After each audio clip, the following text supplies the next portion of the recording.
కేరళలోని వైనాడ్లో భారీ వర్షాలకు కొండ చర్యలు విరిగిపడ్డాయి. శిథిలాల కింద పలువురు చిక్కుకున్నట్లుగా అనుమానాలు వ్యక్తం చేస్తూ ఉన్నారు. సంఘటనా స్థలానికి చేరుకున్న ఎన్డీఆర్ఎఫ్ బృందాలు సహాయక చర్యలు కొనసాగిస్తున్నట్టుగా తెలుస్తోంది.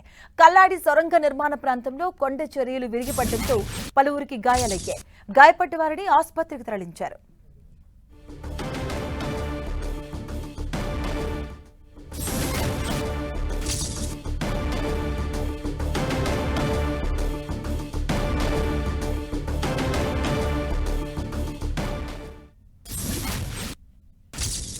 కేరళలోని వైనాడ్లో భారీగా వర్షాలు పడుతూ ఉన్నాయి. ఈ నేపథ్యంలోనే భారీ వర్షాలకు కొండ చర్యలు విరిగిపడ్డాయి. శిథిలాల కింద పలువురు చిక్కుకున్నట్లుగా అయితే అనుమానాన్ని వ్యక్తం చేస్తున్నారు అధికారులు. సంఘటనా స్థలానికి ఎన్డీఆర్ఎఫ్ బృందాలు చేరుకున్నాయి. ప్రస్తుతం సహాయక చర్యలు కొనసాగిస్తూ ఉన్నారు. అలాగే కల్లాడి సొరంగ నిర్మాణ ప్రాంతంలో కొండ చర్యలు విరిగిపడడంతో పలువురికి గాయాలయ్యాయి. గాయపడ్డ వారిని ఆసుపత్రికి తరలించారు అధికారులు. ఇదే అంశానికి సంబంధించిన పూర్తి డీటెయిల్స్ మా కరెస్పాండెంట్ గోపి అందిస్తారు. గోపి,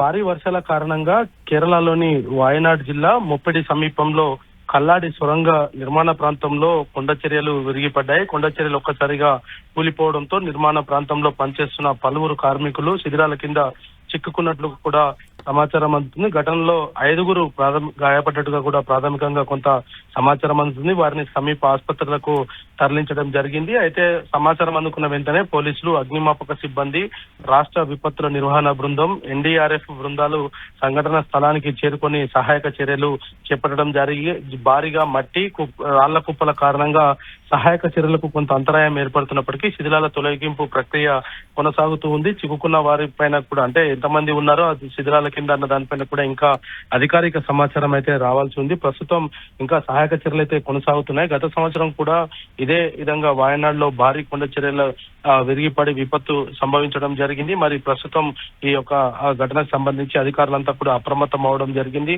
అక్కడంతా కూడా పూర్తిగా సహాయక చర్యలు అయితే కొనసాగిస్తున్నారు. కల్లాడి సొరంగ నిర్మాణ ప్రాంతం కావడంతో ఒక్కసారిగా అక్కడ నిర్మాణ కార్మికులంతా కూడా దాని కింద చిక్కుకున్నట్టుగా అయితే అనుమానిస్తున్నారు. మరి ప్రస్తుతం ఇంకా సహాయక చర్యలు అయితే కొనసాగుతున్నాయి. పూర్తి వివరాలు అయితే ఇంకా తెలియాల్సి ఉంది. గోపి, ఇప్పుడు సంఘటన జరిగిన ప్రాంతం నుంచి ఇప్పటి వరకు ఎంతమందిని కాపాడారు? వారి పరిస్థితి ఎలా ఉంది? అసలు అధికారులు ఏం చెప్తున్నారు? రైట్ న్యూస్ సిచ్యువేషన్ ప్రాథమికంగా మనకున్న సమాచారం ప్రకారంగా మాత్రం కేవలం 5గురిని మాత్రం అందులో రెస్క్యూ చేయడం జరిగింది. వారికి కూడా గాయాలవడంతో వారిని సమీప ఆసుపత్రికి అయితే తరలించారు. అయితే ఒకవైపు భారీగా వర్షం పడుతూ ఉండడము, మరోవైపు సహాయక చర్యలకు ఇటు మట్టి బురద దాంతో కూడిన రాళ్లంతా కూడా పడిపోవడంతో కొంత సహాయక చర్యల్లో ఆలస్యం అయితే అవుతూ ఉంది. వాటన్నిటినీ కూడా తొలగిస్తూ ముందుకు వెళ్తున్న పరిస్థితి అయితే కనపడుతుంది. మరి ఇంకా ఆలస్యం అయ్యే అవకాశాలు అయితే కనపడుతున్నాయి. అక్కడ దాదాపు 20 మంది వరకు కూడా చిక్కుకోవచ్చు అని అనుమానిస్తున్నారు ప్రస్తుతం అయితే అధికారులు. మరి సహాయక చర్యలు పూర్తిగా జరిగితేనే దాని కింద ఇంకా ఎవరైనా ఉన్నారా, ప్రాణ నష్టం ఏమైనా జరిగిందా అన్న దానిపైన పూర్తి వివరాలు తెలుస్తాయనేది మాత్రం అధికారులు చెప్తూ ఉన్నారు. భారీ వర్షాల నేపథ్యంలోనే ఇప్పటికే వాయనాడులో గత సంవత్సర అనుభవాలను దృష్టిలో ఉంచుకొని ఇప్పటికే అనేక పలు హెచ్చరికలు కూడా జారీ చేయడం జరిగింది. కానీ గోపి, అంటే ఆల్రెడీ ఐఎండీ హెచ్చరికలు జారీ చేస్తూ ఉంది. 4 రోజులుగా కొన్ని ప్రాంతాల్లో వర్షాలు కూడా దంచి కొడుతున్నాయి. మనం చూస్తున్నాం పలు రకాలుగా. మహారాష్ట్రలో కావచ్చు, ఇలా చాలా రాష్ట్రాల్లో కూడా వర్షాలు పడుతున్నాయి. సో ఐఎండీ కూడా హెచ్చరికలు జారీ చేస్తుంది. సో ఈ నేపథ్యంలో ముందస్తు చర్యలో భాగంగా వాళ్ళకి ఇన్ఫర్మేషన్ ఇవ్వడం కానీ అలాంటివి ఏం జరగలేదు అక్కడ ఉన్నటువంటి వారికి? గతంలో కూడా ఎక్కడైతే వాయనాడులో కొండ చర్యలు విరిగిపడ్డాయో ఆయా ప్రాంతాల ప్రజలకు కూడా సురక్షిత ప్రాంతాలకి వెళ్లాలంటూ కూడా కోరడం జరిగింది. అయితే ఏదైతే సొరంగం తోతున్న ప్రాంతంలో ఈ ఘటన జరగడం అనేది కొంత ఇది ఊహించని పరిణామం అని చెప్పొచ్చు. ఎందుకంటే గతంలో ఎక్కడ కూడా ఈ ల్యాండ్ స్లైడింగ్ జరగలేదు. ప్రస్తుతం ఏదైతే ఈ సొరంగం తవ్వుతున్న ప్రాంతంలోనే ఈ ఘటన జరగడంతో అక్కడ పనిచేస్తున్న వారి నివాసాలు టెంపరీ షెడ్స్ ఏర్పాటు చేసుకోవడం జరిగింది.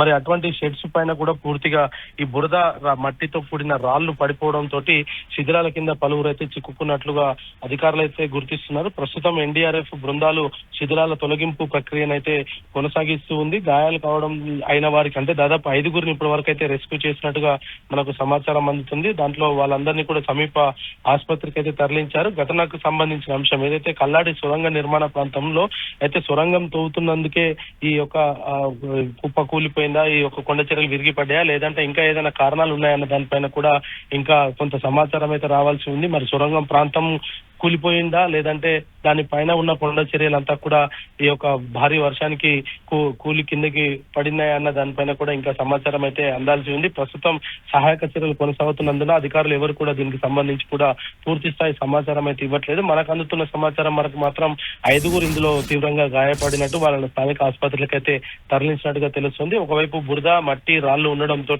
కొంత సహాయక చర్యలకు అంతరాయం ఏర్పడుతున్నప్పటికీ చర్యలు అయితే కంటిన్యూగా కొనసాగిస్తున్నారు. శిథిలాలన్నింటినీ కూడా పూర్తిగా తొలగిస్తేనే ఒక క్లారిటీ అయితే రానుంది.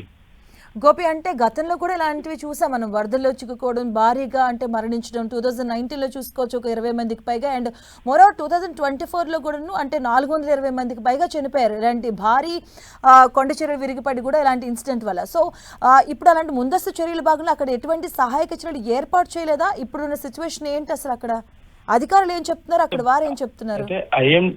ఐఎండిఏ హెచ్చరికలు జారీ చేసిన నేపథ్యంలో కొన్ని కీలక ప్రాంతాలను కూడా ఇప్పటికే అధికారులు గుర్తించడం జరిగింది. ఆయా ప్రాంతాల్లో ప్రజా సంచారాన్ని పూర్తిగా నిలిపివేయడం జరిగింది. కేవలం ఇది కేరళలో మాత్రమే కాదు, మహారాష్ట్ర ఇతర ప్రాంతాల్లో కూడా ఐఎండిఏ ఎక్కడైతే హెచ్చరికలు జారీ చేసిందో ఆయా ప్రాంతాల్లో కూడా ఈ యొక్క హెచ్చరికలను పూర్తిగా అధికారులు అక్కడున్న స్థానిక ప్రజలకంతా కూడా అప్రమత్తం చేయడం జరిగింది. ఎవరిని కూడా ఆయా ప్రాంతాలకు వెళ్లకుండా పూర్తిగా కట్టుదిట్టం చేసిన పరిస్థితి అయితే ఉంది. మరి ఇటువంటి నేపథ్యంలోనే ఇక్కడ ఏదైతే సొరంగం తోతున్న ప్రాంతంలో ఇది ఇప్పటికీ ఇక్కడ ముందస్తు అంటే హెచ్చరికలు ఎక్కడ కూడా జారీ చేయబడలేదు.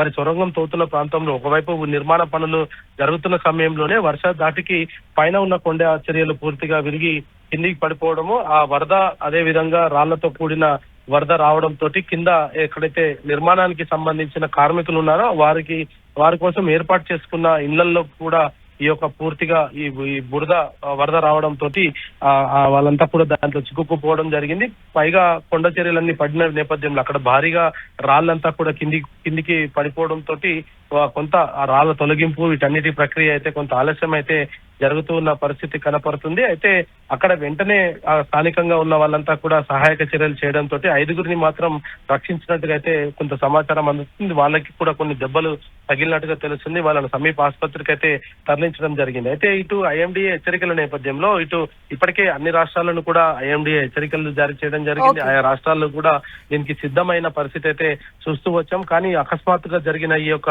ఘటనకు సంబంధించి ఇంకా సహాయక చర్యలు అయితే పూర్తిగా జరిగితేనే క్లారిటీ వచ్చే అవకాశాలు కనపడుతుంది. Right, thank you Gopi.